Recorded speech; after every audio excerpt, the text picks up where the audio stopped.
हम लोग जो है पिछले कई दिनों से जो है भारतीय भूगोल को पढ़ रहे थे। भारतीय भूगोल में जो हम लोग जो है बहुत कुछ अध्ययन कर चुके थे। आज इसी कड़ी में जो हम लोग आगे बढ़ते हुए अर्थशास्त्र को पढ़ेंगे। अर्थशास्त्र में जो हम लोग जो है पंचवर्षीय योजना को पढ़ेंगे। पंचवर्षीय योजना पढ़ने से पहले हम लोग जो है एक बार योजना आयोग के बारे में पढ़ेंगे। योजना आयोग क्या है इसके बारे में जानना की कोशिश करते हैं कि योजना आयोग था क्या।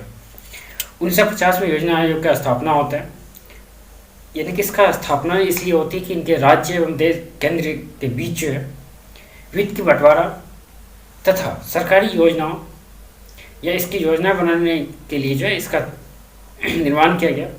इसकी बात करें, इसका जो स्थापना होता है केंद्रीय मंत्रिमंडल की कार्यकारी प्रस्ताव जो था उसके आधार पर जो है इसका निर्माण किया गया। योजना आयोग एक संविधान या गैर संवैधानिक एवं परामर्शदात्री निकाय है। योजना आयोग में एक अध्यक्ष का प्रावधान होता है, जिसमें भारत के प्रधानमंत्री जो है योजना आयोग का जो है पदेन अध्यक्ष होता है। योजना आयोग के एक उपाध्यक्ष होते हैं जो इस संस्था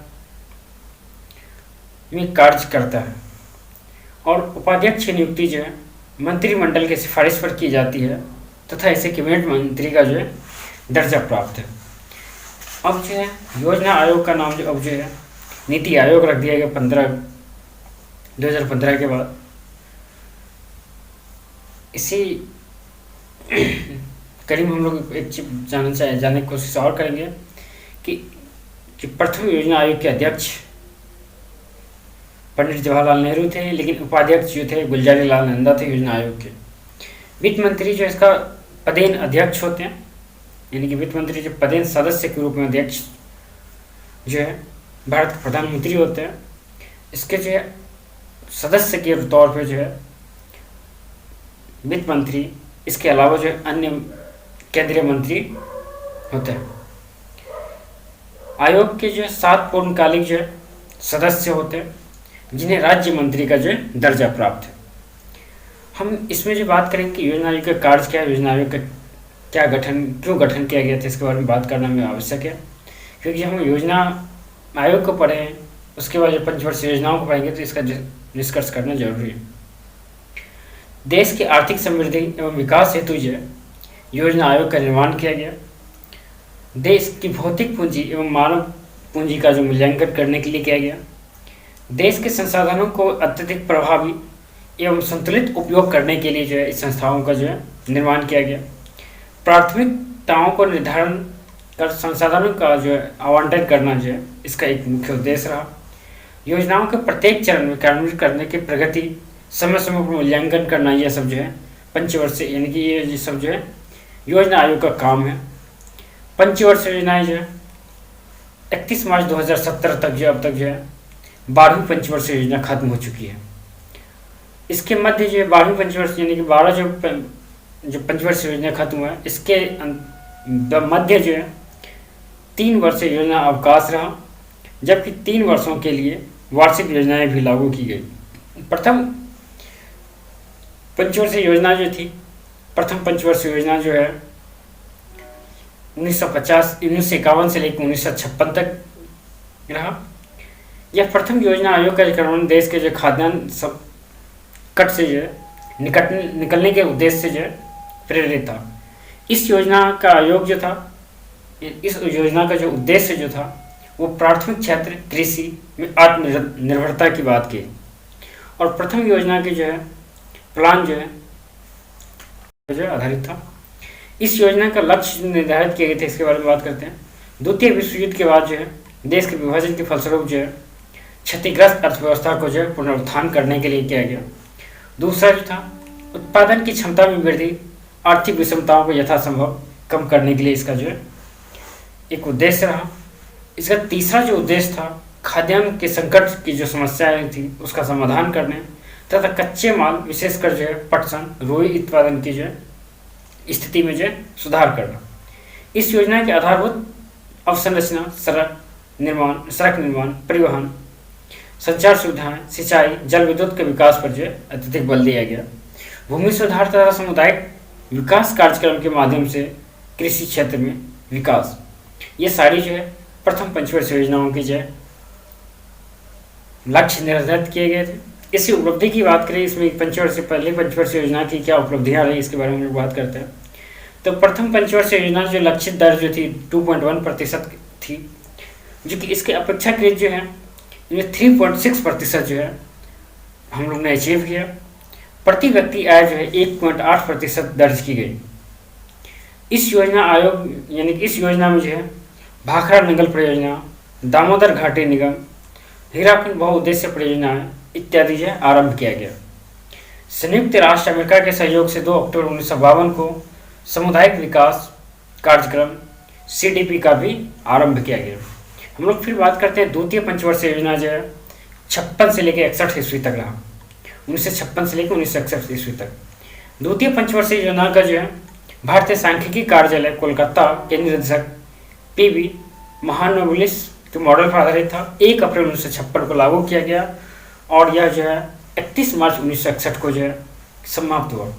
इस योजना का जो लक्ष्य था वो पहला लक्ष्य था कि समाजवादी जो है समाज की स्थापना करना। इसका दूसरा लक्ष्य जो था वो जीवन स्तर में सुधार के लिए जो है 5 वर्षों के लिए राष्ट्रीय आय में 25% की वृद्धि का जो है बात कही गई थी। इसके वजह इसके आधारभूत उद्योग जो थे एवं भारी उद्योगों पर भारी उद्योगों के विकास पर जो है बल दिया गया। आय एवं संपत्ति की असमानताओं को दूर करने की तथा आर्थिक लाभ के समान वितरण करना इसका मुख्य उद्देश्य रहा। रोजगारों का अवसर वृद्धि करना ये द्वितीय पंचवर्षीय योजना का जो है एक उद्देश्य रहा। पूंजी की निवेश दर जो है 7% से बढ़ाकर जो है 60 से 61 के बीच में जो है 11% करने की लक्ष्य रखा गया था। बट इसकी उपलब्धियों को देख लेते हैं कि कितना उपलब्धियां हम लोगों ने अचीव किया था। इस योजना आयोग के दौरान यानी कि इस योजना के तहत जो है राउरकेला, भिलाई, दुर्गापुर में जो लौह इस्पात जो है संयंत्र स्थापित किए गए। साथ ही चित्तरंजन, लोकोमेटिक, सेंद्रीय उर्वरक कारखाना, इंटीग्रल कोच फैक्ट्री इत्यादि जो इसी योजना काल के अंतर्गत जो है स्थापित भी किए गए। हम लोग तृतीय पंचवर्षीय योजना की बात करते हैं। तृतीय पंचवर्षीय योजना जो 1961 से लेकर 1956 तक रही। तृतीय पंचवर्षीय योजना का जो है आर्थिक मॉडल कोई भी प्रकार के जो आर्थिक मॉडल पर आधारित नहीं था, परंतु इस योजना को जो है महानवलिस के 4 क्षेत्रीय मॉडल, सुखमेव चक्रवर्ती की प्लानिंग मॉडल या जे सैंड्री का डेमोन्स्ट्रेशन प्लानिंग मॉडल के प्रभाव के तौर पर देखा जा सकता है। आधारभूत उद्योग की बात करें यानी कि आधारभूत उद्योगों के विकास की उपेक्षा किए बिना कृषि पर बल देना, अवसर की असमानताओं को अधिकता बढ़ाना यानी कि अवसर की समानता जो है उसको जो है अधिकताओं से बढ़ावा देना, जिससे कि आय की असमानता जो है उसको कम से कम जो है दूर किया जा सके।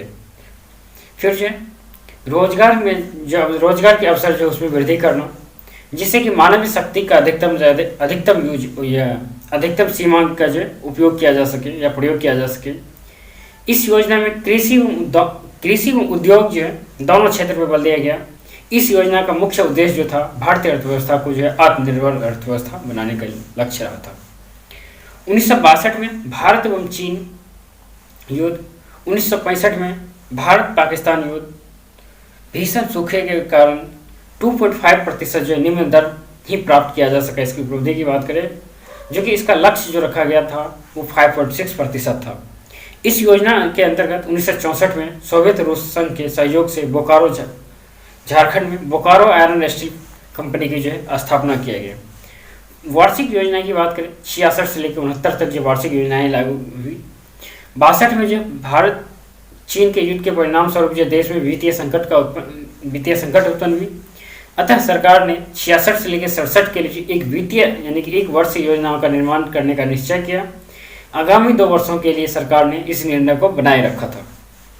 अब जो प्रत्येक योजना का अवधि जो 5 वर्ष होने के कारण जो कुछ अर्थशास्त्रियों तथा सांसद की विपक्ष ने इस अवधि योजना के अंतराल को योजना अवकाश की संज्ञा दी और 1966 में इसी योजना के अंतराल के दौरान हरित क्रांति का जो है आरंभ हुआ। जो हरित क्रांति भारत में आया वो 1966 में आया। जो हमारा जो वार्षिक योजना आई थी इसी के दौरान जो हरित क्रांति का भी उद्भव हुआ। हम लोग इसी दौरान जो चतुर्थ यानी कि चौथी पंचवर्षीय योजना को देखेंगे। चौथी पंचवर्षीय योजना जो है 1969 से लेकर 1974 तक रहा। चौथी पंचवर्षीय योजना 1 अप्रैल 1969 को आरंभ हुई और यह जो है पंचवर्षीय योजना जो है डॉक्टर D.R. गार्डल मॉडल पर आधारित रहा। इसकी अस्थिरता के साथ साथ जो आर्थिक विकास तथा आत्मनिर्भरता की प्राप्ति के लिए यह योजना का जो मुख्य केंद्र बिंदु, इसका जो मुख्य उद्देश्य था इस योजना का था। चौथी पंचवर्षीय योजना का जो अस्थिरता के साथ जो आर्थिक विकास तथा आत्मनिर्भरता को प्राप्त करना इस योजना का जो मुख्य उद्देश्य रहा। इस योजना में जो लक्ष्य रखा गया था वो था अर्थव्यवस्था की जो वृद्धि दर थी 5.7% करना। कृषि तथा उद्योग के क्षेत्र में आत्मनिर्भरता को प्राप्त करना। कृषि उत्पादन में जो 5% वार्षिक वृद्धि दर, उद्योग के क्षेत्र में जो 8 से 10% वृद्धि दर प्राप्त करना था। रोजगार में अधिक से अधिक जो रोजगार का सृजन करना इसका उद्देश्य रहा। सार्वजनिक क्षेत्रों का विकास करना चौथी पंचवर्षीय योजना का उद्देश्य रहा। जनसंख्या वृद्धि पर नियंत्रण करने तथा जीवन स्तर में सुधार में लाने के लिए परिवार नियोजन कार्यक्रम को लागू किया गया। इसके बाद जो परिवार नियोजन कार्यक्रम जो है इसी समय यानी कि इसी पंचवर्षीय योजना, चौथी पंचवर्षीय योजना में जो लागू किया गया। बैंक पर जो सार्वजनिक नियंत्रण स्थापित करना, बैंकों के ऊपर जो सार्वजनिक नियंत्रण स्थापित करना तथा चौथी पंचवर्षीय योजना में योजना विधि में ही वित्तीय समावेशन के लक्ष्यों को प्राप्त करने के लिए 14 वाणिज्य बैंक जो है उसका जो राष्ट्रीयकरण किया गया एवं रोजगार के अवसर सृजन करने के लिए रोजगार गारंटी योजना, एम्प्लॉयमेंट गारंटी स्कीम EGS का आरंभ किया गया। 1974 में भारत द्वारा जो है भूमिगत नाभिकीय प्रशिक्षण स्मैलिंग बुद्धा का भी परीक्षण किया गया। हम लोग जब पाँचवीं पंचवर्षीय योजना की बात करते हैं, पाँचवीं पंचवर्षीय योजना जो है 1974 से लेकर 1969 तक रहा। 1 अप्रैल 1974 को आरंभ होकर यह योजना जो जनता सरकार के द्वारा 1 वर्ष पूर्व समाप्त करने की घोषणा कर दिया गया था। राष्ट्रीय आय में जो 5% लक्ष्य जो 5.5% था, लेकिन राष्ट्रीय आय जो है 5% जो प्राप्त हुआ। समान वार्षिक वृद्धि प्राप्त किया हम लोगों ने, जो कि 5.5% था, जो कि हम लोगों ने 5% प्राप्त किया। उत्पादक रोजगार का अवसरों का वितरण करना, ये जो पंचवीं पंचवर्षीय योजना का जो है उद्देश्य रहा था। फिर हम लोग इसी कड़ी में जो है सामाजिक कल्याण के लिए जो विस्तृत कार्यक्रम चलाना, न्यूनतम आवश्यकता को राष्ट्रीय कार्यक्रम लागू करना, जिसमें प्राथमिक शिक्षा, पीने की पानी, ग्रामीण क्षेत्रों में चिकित्सा, पौष्टिक भोजन, भूमिहीन मजदूरों के लिए मकान की व्यवस्था, ग्रामीण सड़कें, गाँवों का विद्युतीकरण, गंदी बस्तियों की जो है उन्नति एवं सफाई समृद्धि इत्यादि इसमें थे। यह जो है पांचवी पंचवर्षीय योजनाओं का जो लक्ष्य था।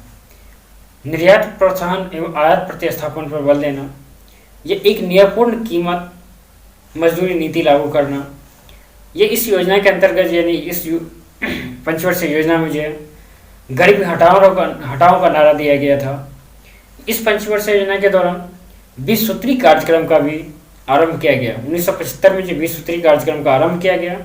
राष्ट्रीय न्यूनतम आवश्यकता कार्यक्रम 1974 में, और काम के बदले अनाज जो है 1977 से 78 ईस्वी में भी इस योजना के अंतर्गत ये जो पांचवी पंचवर्षीय योजना थी इसी में जो है लागू किया गया था। ठीक है। फिर जो है रोलिंग प्लान आती है 78 से 80 के बीच में, जो है 2 जो है वर्षीय रोलिंग प्लान आती है। ठीक है। हम लोग जो है छठी पंचवर्षीय योजना की बात करते हैं। छठी पंचवर्षीय योजना जो 80 से 85 के बीच में आती है। यह योजना जो है आगत निर्गत मॉडल पर आधारित है। इसका जो है मुख्य उद्देश्य गरीबी उन्मूलन और रोजगार में वृद्धि करना था। इस योजना के लक्ष्य की अगर बात करें, इस योजना की लक्ष्य जो थी आर्थिक विकास की दर जो पर्याप्त वृद्धि, संसाधनों का प्रयोग करते हुए कार्य कुशलता में सुधार एवं उत्पादकता को बढ़ावा देना। दूसरा जो इसका लक्ष्य था वो लक्ष्य ये था कि आर्थिक एवं औद्योगिक आत्मनिर्भरता को प्राप्त करने के लिए आधुनिकीकरण को बढ़ावा देना, गरीबी एवं बेरोजगारी की व्यापकता को में लगातार कमी लाना, न्यूनतम आवश्यकता कार्यक्रम के माध्यम से लोगों को की जो गुणवत्ता है उसमें सुधार करना, ऊर्जा के घरेलू स्रोतों को तेजी के साथ जो विकास तथा संरक्षण में कुशलता का प्रयोग पर बल देना, सार्वजनिक नीतियों एवं सेवाओं को ऐसा रूप देना जिसके आय और संपत्ति की असमानताएं जो है वो कम हो। जनसंख्या वृद्धि पर नियंत्रण के लिए विविध नीतियों का प्रोत्साहन दिया गया।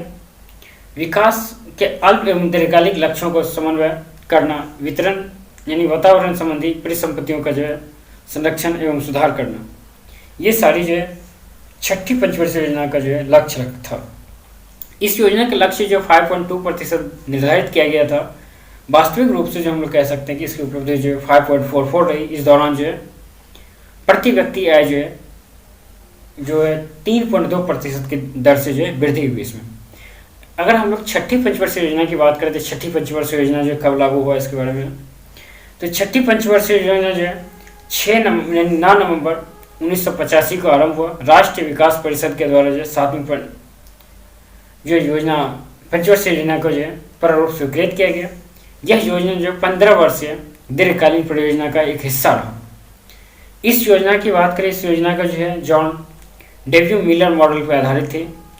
इस योजना के लक्ष्यों की अगर बात करें, इस योजना की क्या लक्ष्य रही थी, तो इस योजना की लक्ष्य जो थी भारत को एक स्वतंत्र एवं आत्मनिर्भर अर्थव्यवस्था स्थापना करना, सामाजिक एवं आर्थिक असमानताओं को प्रभावी रूप से कम करना, समानता एवं न्याय पर आधारित सामाजिक प्रणाली की स्थापना करना, घरेलू तकनीकी एवं विकास के लिए सुदृढ़ आधार तैयार करना, रोजगार का सृजन करना, कृषि उत्पादक विशेषतः खाद्यान्नों में की उत्पादन में जो वृद्धि करना, ऊर्जा संरक्षण, गैर परंपरागत ऊर्जा स्रोतों का विकास, निर्यात समृद्धि तथा आयात प्रतिस्थापन के द्वारा जो है आत्मनिर्भरता को प्राप्त करना, पारिस्थितिकी एवं पर्यावरण संरक्षण।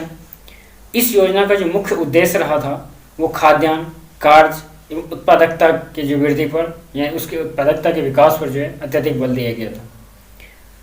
ठीक है, इसके बाद जो हम लोग बात करते हैं कि एक उदारीकरण, वैश्वीकरण और निजीकरण इसमें शब्द आती है। उदारीकरण, वैश्वीकरण और निजीकरण क्या है?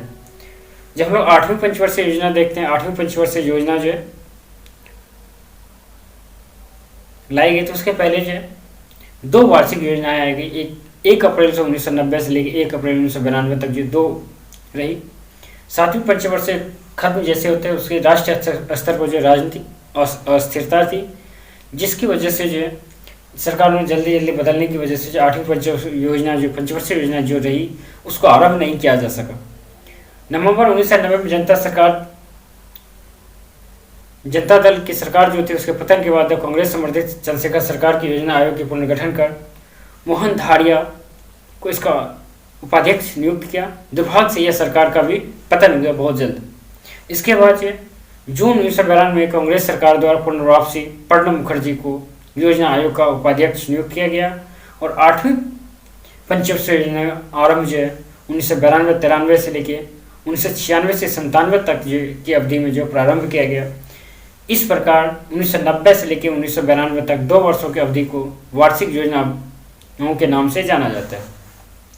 इसी के दौर में जो है लिबरेशंस यानी कि जो उदारीकरण की नीति आती है, एलपीजी पॉलिसी, इसी समय जो है एलपीजी पॉलिसी आती है। एलपीजी पॉलिसी का फुल मीनिंग होता है लिबरेशन, प्राइवेटाइजेशन और ग्लोबलाइजेशन। उदारीकरण, निजीकरण और वैश्वीकरण। तो हम लोग सबसे पहले बात करते हैं कि उदारीकरण क्या होता है।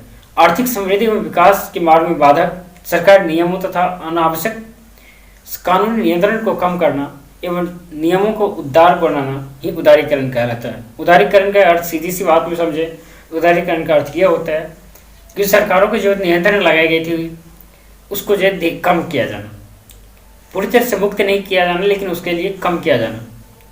उसी तरह से योजना उदारीकरण के बाद जो योजना आयोग जो है प्लानिंग आफ्टर द लिबरेशन 1991 के बाद जो उदारीकरण के साथ ही भारत में जो है आर्थिक सुधारों की जो प्रथम चरण आरंभ हुआ। 8वीं पंचवर्षीय योजना जो है श्री मोहन नेवलिस मॉडल के स्थान पर जो है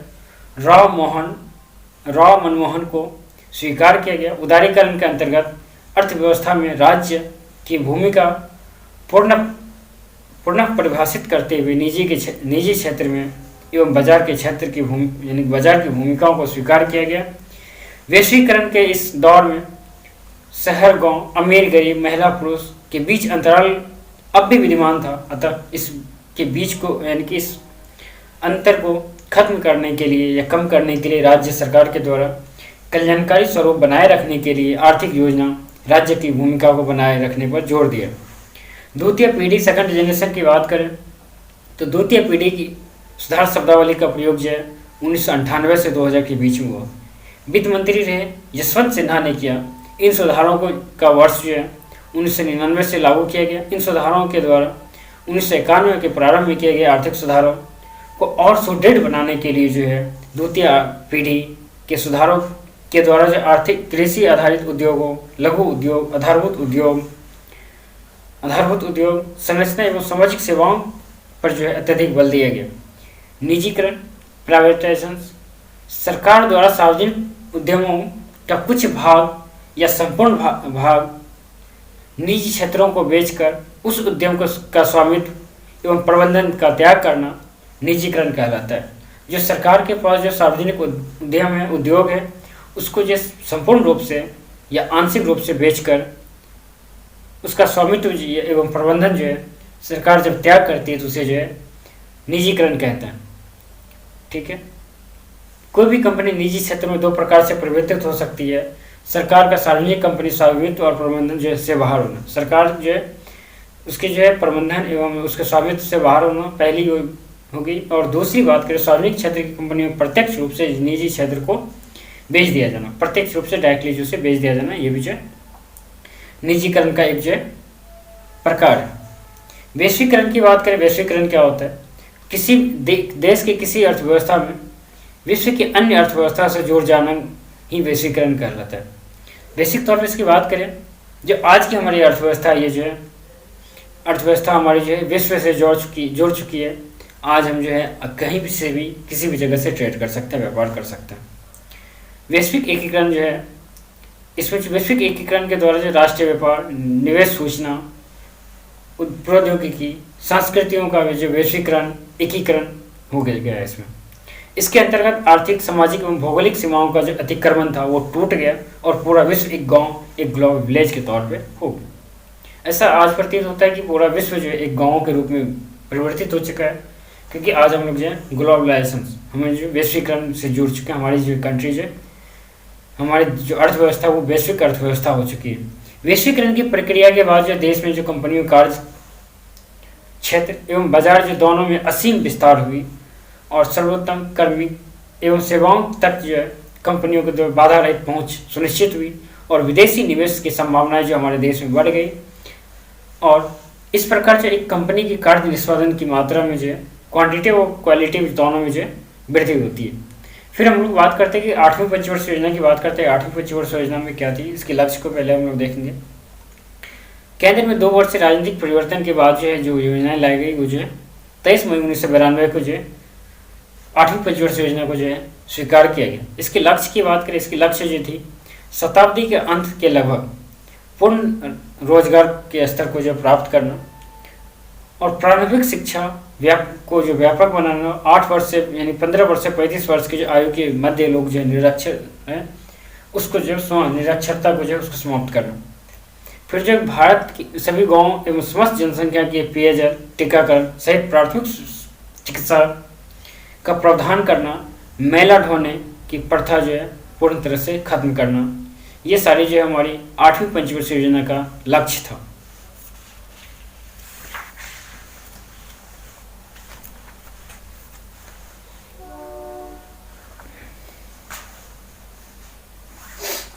खाद्यान्नों में आत्मनिर्भरता एवं निर्यात योग्य बचत प्राप्त करने के लिए कृषि में के विकास तथा विस्तार करना, विकास की प्रक्रिया के अस्थायी आधार पर स्थापित हुई आधारभूत ढांचे, ऊर्जा, परिवहन, संचार, सिंचाई को मजबूत करने के लिए 7.5% वार्षिक वृद्धि दर औद्योगिक विकास का लक्ष्य प्राप्त करना, ये लक्ष्य रखा गया था।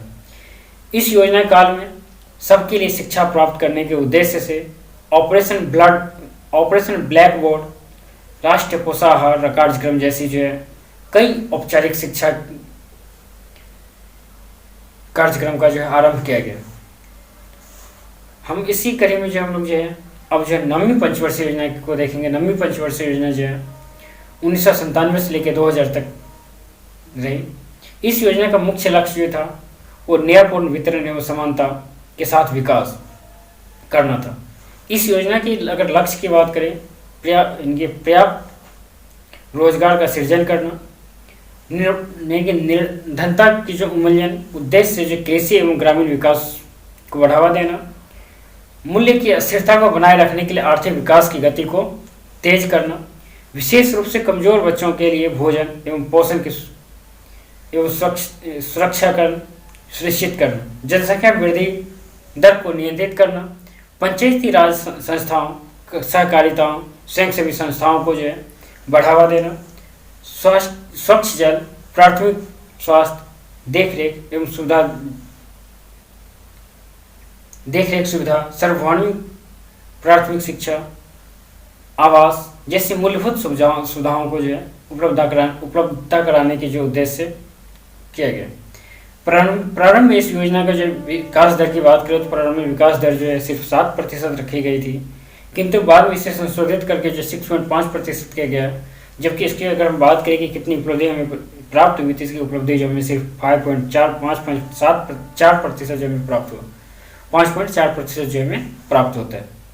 अगर 10वीं पंचवर्षीय योजना की बात करें, 10वीं पंचवर्षीय योजना 2002 से लेकर 2007 तक रहा। इस योजना के प्रारंभ में सर्व शिक्षा अभियान का आरंभ किया गया। इस योजना के जो लक्ष्य हैं इसकी बात हम लोग करें तो सकल घरेलू उत्पाद में 8% वृद्धि करने का लक्ष्य रखा गया था। इससे निर्धनता अनुपात जो 2007 में 5% और 2012 में जो 15% लाने का जो उद्देश्य रखा गया था। इसमें जो है साक्षरता एवं मजदूरी में जो लैंगिक अंतराल जो है उसको जो है कम करने का उद्देश्य रखा गया। 2001 से लेकर 2011 के दशक में जनसंख्या समृद्धि दर को जो न्यूनतम स्तर पर लाना। 10वीं पंचवर्षीय योजना का जो उद्देश्य और भी था साक्षरता दर को बढ़ावा, यानी साक्षरता दर को बढ़ाना। ये जो है हमारी 10वीं पंचवर्षीय योजना का जो है लक्ष्य रखा गया था। मातृत्व मृत्यु दर को 2007 तक जो 45 तथा 2012 तक जो है 28 प्रति हजार जीवित जन्म तक जो है कम करना। वन एवं वृक्षों के अंतर्गत जो शामिल क्षेत्रफल को बढ़ाकर जो है 25% यानी कि 21% से लेकर 25% और 2012 तक जो 33% करने का लक्ष्य रखा गया। 10वीं पंचवर्षीय योजना में जो है सभी प्रदूषित नदियों को जो है सफाई करने तथा 2012 तक सभी अधिसूचित प्रदूषित जल स्रोतों को जो है साफ करने का जो लक्ष्य रखा गया था। अगर हम लोग 12वीं पंचवर्षीय योजना की बात करें, 12वीं पंचवर्षीय योजना जो है 10वीं पंचवर्षीय योजना हम लोग बात किया। 11वीं पंचवर्षीय योजना जो है का उद्देश्य जो था वो जो था विकास की गति को जो है तेज करते हुए और विकास की ओर जो है अग्रसर होना। अगर जीडीपी इसमें जो इसके लक्ष्य जो थी जीडीपी की वृद्धि दर जो है 8% से बढ़ाकर जो है 10% करना इसका लक्ष्य रखा गया था। साथ ही कृषि के क्षेत्र में जो है 4% की दर से जो है वृद्धि की बात की गई थी।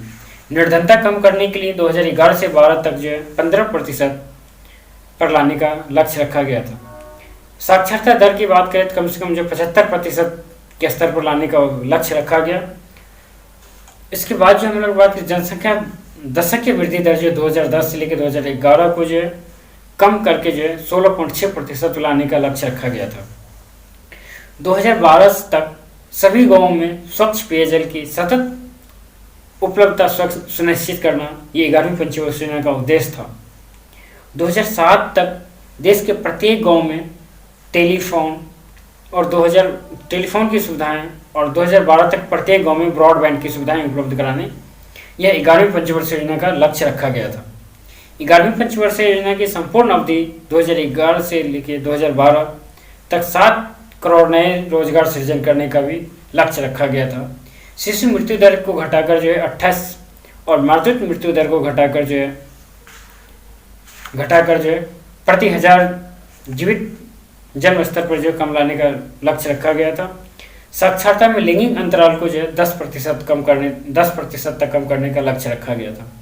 11वीं पंचवर्षीय योजना में हम बात करें तो वन क्षेत्रफल को जो 5% वृद्धि करने का लक्ष्य रखा गया।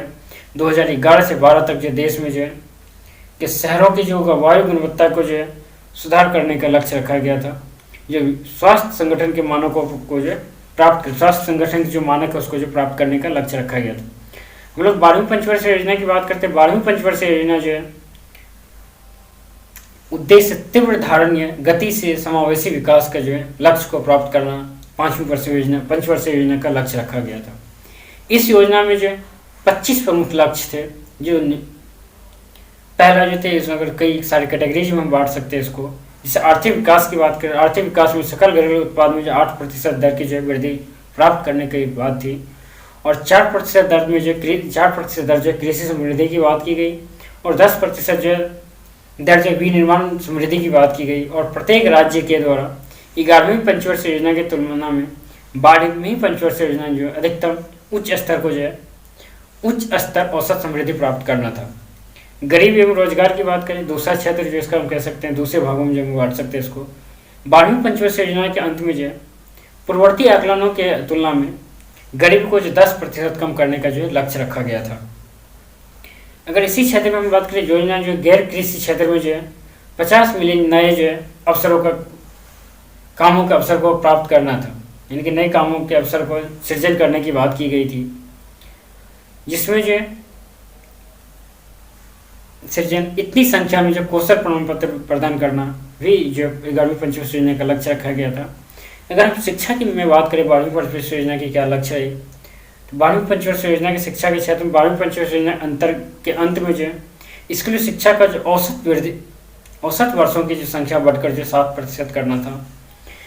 अर्थव्यवस्था की जो कौशल की आवश्यकता इच्छा अनुसार या उच्चतर शिक्षा में जो है प्रत्येक आयु के लिए 2 मिलियन के अतिरिक्त सीटों का सृजन करना यह लक्ष्य था।